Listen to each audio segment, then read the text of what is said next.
అవంతిపురాలో ఉగ్రవాది Adil CRPF convoy పై ఆత్మాహుతి దాడి ఘటన దేశవ్యాప్తంగా ఇంకా ప్రకంపన. సారీ, ఈ వ్యాలంటైన్స్ డే నీతో సెలబ్రేట్ చేసుకోలేకపోతున్నా, కానీ అంత మన మ్యారేజ్కి మాత్రం ముందుగానే ఉంటా. I promise.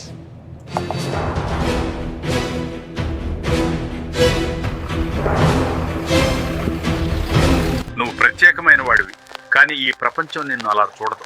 మాతో వస్తే నీ జీవితానికి అర్థం వస్తుంది. ఒక అడుగు వేస్తే చాలు, నీ కథ చరిత్ర అవుతుంది.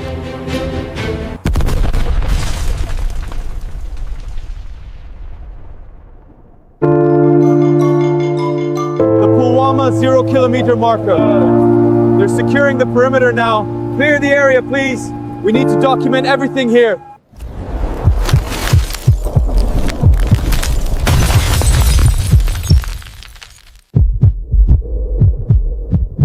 అవంతిపురాలో ఉగ్రవాది ఆదిల్ సిఆర్పీఎఫ్ కాన్వాయ్ పై ఆత్మాహుతి దాడి ఘటన దేశవ్యాప్తంగా ఇంకా ప్రకంపనలు రేపుతోంది. Attack. Now what we are getting to know as far as the National Investigation Agency is concerned, they are interrogating.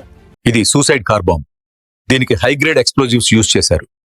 దీనికోసం ఇక్కడ వాళ్ళని బ్రెయిన్ వాష్ చేసి ఈ ఇన్సిడెంట్ చేశారు. దీనికి మనం రివెంజ్ తీర్చుకోవాలి.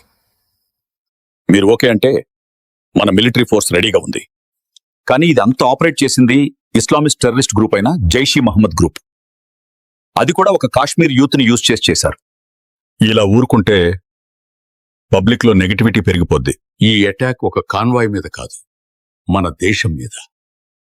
ఈ అటాక్ వల్ల ఒక తల్లికి కొడుకుని దూరం చేశారు, ఒక భార్యకి భర్తను దూరం చేశారు, ఒక చిన్నారి పాపకి ఒక తండ్రిని దూరం చేశారు. వాళ్ళు ఎవరైనా సరే ఈ కుటుంబాల కన్నీటి శోభకు సమాధానం చెప్పాలి. మరి ఇప్పుడు మన ప్లాన్ ఏంటి సార్? Surgical strike. వాళ్ళు కూడా దానికోసమే చూస్తున్నారు. సో దానికి తగ్గ జాగ్రత్తలు తీసుకుని రెడీగానే ఉంటారు. అందుకే ఎయిర్ స్ట్రైక్. దీని వాళ్ళు ఎక్స్పెక్ట్ చేయలేని టైంలో ఎగ్జిక్యూట్ చేయండి. వాళ్లకే కాదు, సర్ప్రైజ్ అటాక్ మనకు తెలుసు అని నిరూపితం. దీనికి ప్లాన్ రెడీ చేసి మన ఎయిర్ ఫోర్స్ వాళ్ళని వెంటనే యాక్షన్ తీసుకోమని చెప్పండి. కానీ ఒక విషయం గుర్తుపెట్టుకోండి, ఇక్కడ మన జవాన్ల చితి అక్కడ పాకిస్తాన్ వరకు వెళ్ళగాలి.